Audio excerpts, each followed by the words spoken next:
السلام عليكم متتبعي ومتتبعات قناة رابح ايزي كوك. نتمنى تكونوا باحسن الاحوال. بعد ما تقاسمت معكم اجواء العطله الصيفيه، رجعنا اليوم باش نشوفوا وصفات وافكار جديده. وصفه اليوم سهله وبسيطه، وهي عباره عن كريب مالح بحشوه خفيفه وتتوجد في وقت وجيز. حتى طريقه طي الكريب غادي تخليكم تختصروا الوقت، حيت الكل تيبحث على وصفات تكون سهله ويحضرها في اخر لحظه. ما نطولش عليكم، تابعوا معايا الفيديو حتى الاخير.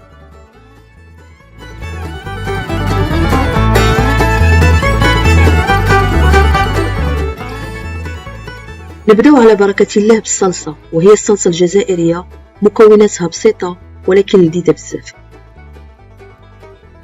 غادي نحتاجو في مكوناتها المايونيز، معجون الطماطم، الهريسة الحارة، بصلة صغيرة مشلدة رقيقة، القليل من الملح والقليل من الإبزار، وزيت الزيتون. غادي ناخدو اناء نوضعو فيه 3 ملاعق كبار من المايونيز، ونضيفو ليه ملعقه صغيره من معجون الطماطم، ملعقه من الهريسه، القليل من الملح والقليل من الابزار. نضيفو ليها بصله صغيره مشلده رقيقه،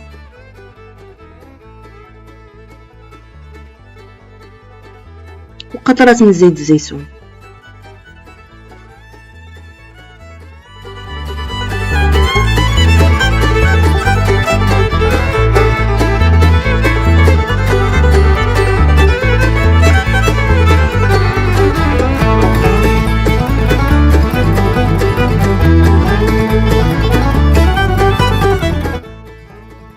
وها هي الصلصة ديالنا وجدات. نمروا الآن مكونات الحشوة. عندنا 500 غرام من اللحم المفروم، 2 بصلات متوسطين، القزبر ومعدنوس مفرومين، الملح، الفلفل الأسود والفلفل الأحمر، زيت الزيتون وزيت المائدة.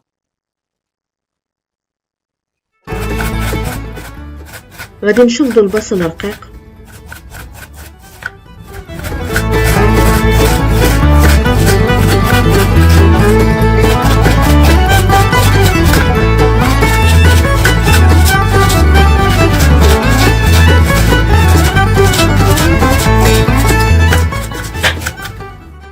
غادي نضيفو للبصل زيت المائدة، القليل من الملح، الفلفل الأسود،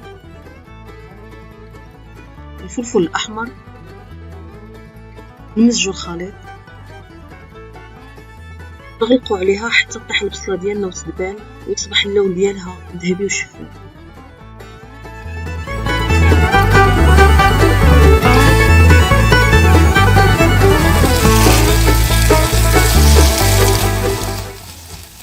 بعد ما تسنينا على البصلة حتى طاحت وتبدل اللون ديالها، غادي نضيفو ليها اللحم المفروم.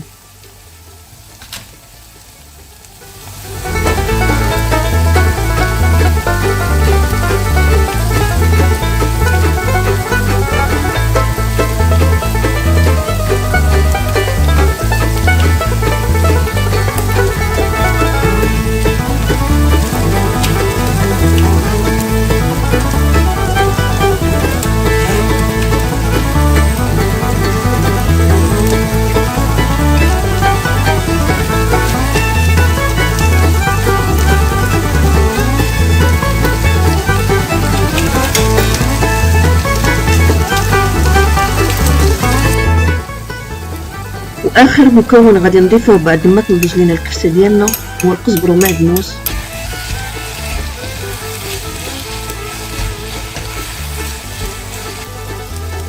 وقطرات من زيت الزيتون.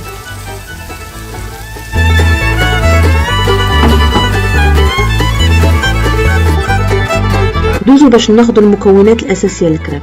غادي نحتاجو باش نوجدوهم نصف لتر من الحليب، 3 بيضات، 200 غرام من الدقيق الابيض، نصف كأس من زيت المائدة،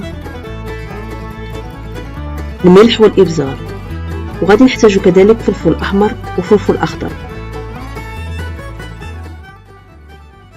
طريقة تحضير الكريب كلشي تعرفها. غادي ناخدو البيض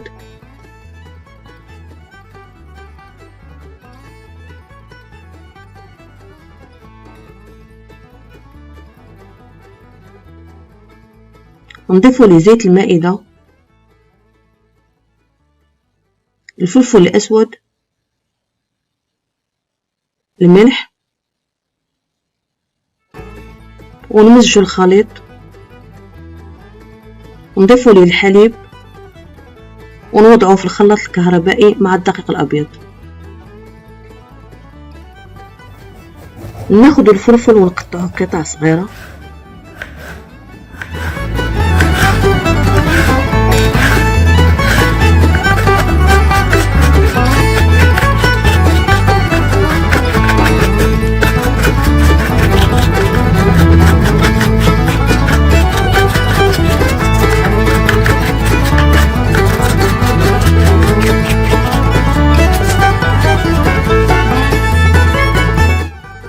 غادي نقسمو خليط الكريب الى اناءين ونوضعو الفلفل الاحمر والاخضر وندوزوهم مرة ثانية في الخلاط الكهربائي باش يتلونوا بملون طبيعي.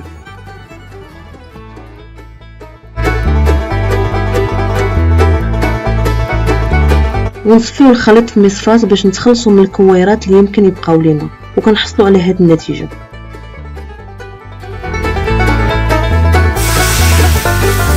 بعد ما خلينا الخليط يرتاح حوالي 30 دقيقة كنطهيو الكريب بالطريقة العادية. نخليكم مع الصور.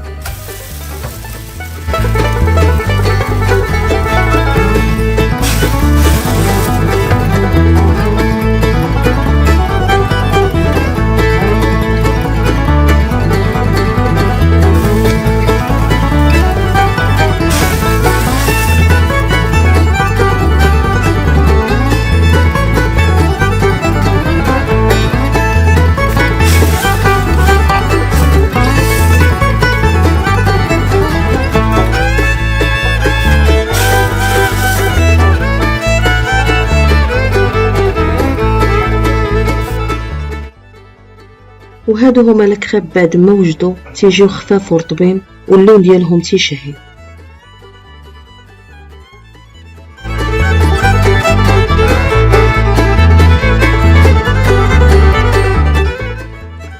نمروا الان لاخر مرحله وهي تعمر الكريب. تناخذوا الكريبه تندهنوها بالصلصه الجزائريه،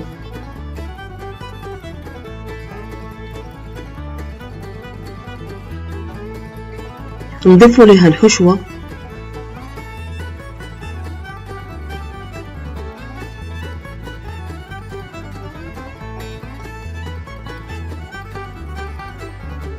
ونغلقوها على شكل كموسة أو لبزتين بطريقة سهلة وسريعة.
وهكذا كيف ما شفتوا معايا حبيباتي طريقة تحضير فطائر الكريب على شكل كموسات كانت بمكونات بسيطة ولكن تيجيو لذاذ بزاف ومنظرهم جميل بألوان تفتح شهية الأكل.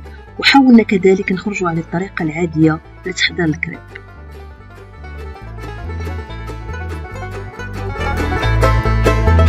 انا قدمت الكريب مع شوربه ديال القرع الاخضر، وغادي نخلي لكم الرابط في صندوق الوصف، ويمكن تقدموها مع شوربه ديال الجزر او اي شوربه من اختياركم. وصلنا لنهايه الحلقه، نتلاقاو مع افكار ووصفات جديده، ونتمنى لكم شهيه طيبه وهواشر مبروكه. وما تنسوش تدعموا القناه، تشاركوا، تبارطاجيو مع الاحباب ديالكم، وتخلونا التعليقات. الى اللقاء.